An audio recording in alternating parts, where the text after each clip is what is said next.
Okay, here I am the next day. I'm going to take a look at this piece. It's maybe not completely dry, but it's no longer completely wet. So we're not getting the gleamy light as much. And maybe you can start to see the cracking that comes. Wow, just spectacular, the detail. There's a little rope of glitter glue that I dropped in at the very end. And that's the pink glitter glue. You can kind of see the underlying texture of the topography is coming up. And as I've been saying, the immense detail of this kind of painting, it's just thrilling for me to see. There's a nice little crack. You got these edges. Look at the way that black, it's set as a rope, as I've described it, gesturally swung onto the panel. But as it dries, the edges are influenced by the topography. And it just creates these fantastic edge serrations and little articulations. So we're going to walk down through here. What I'm doing is I'll put this at the very end of the video. I finished the one from the day before. I went and re-edited it and sped it up. I shot for 70 minutes, ended up with a 40-minute edit. Oh dear. And now I got it down to, like, it's still pretty long, 13 minutes, but you do get to see the whole process. There's some of that glitter. It's still got a bit of a hump, but it's sunk in. You see how that's kind of sinking in now? And these edges dry down. It's just fantastic. Look, that was some splatterness that came in with that cobalt blue. And, you know, I'm still remembering making it, and I guess I'm sort of recording my impressions of how it was made and some of the effects.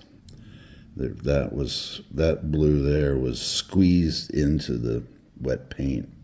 It's got a little nipple on the bottle, and I was able to insert it and then kind of blow it into the film.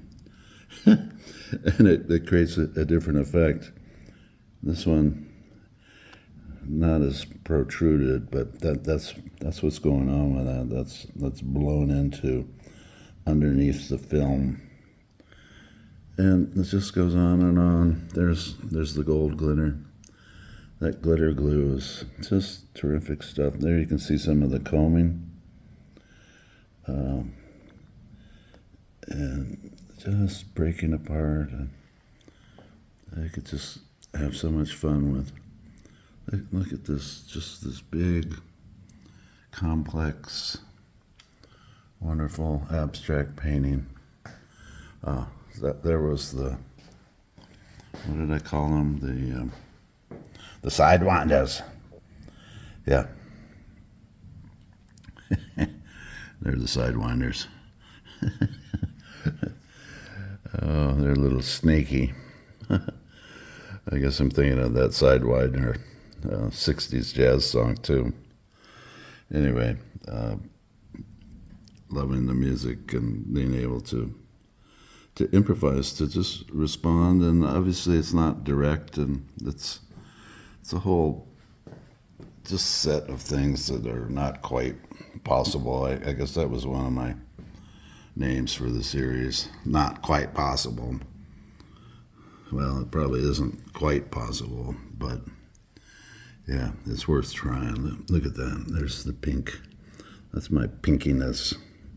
Look at that strata and the gestures left. So it's like the earth, you know, the earth forming itself, and geology and layers and erosion and runoff and eras come and go, and the climate changes, and then things morph, and all of a sudden the sea evaporates and then a new mountain range gets formed and another set of erosion comes down on top. So, yeah, crazy. Let's see. I'll try and go as high as I can. This is a big painting, so I can't quite get the whole thing, but you get the idea. So we're going to leave it at that for now. Okay, I got it set up on a white background so that you can see the whole shape. It's one of my typical geometries. It's going to be horizontal, but those corners are going to be level. Let's do one final reveal. We're going to come back, and there we go. We just need to come up with a final name. Something like listening to 07 and having a wild pink party.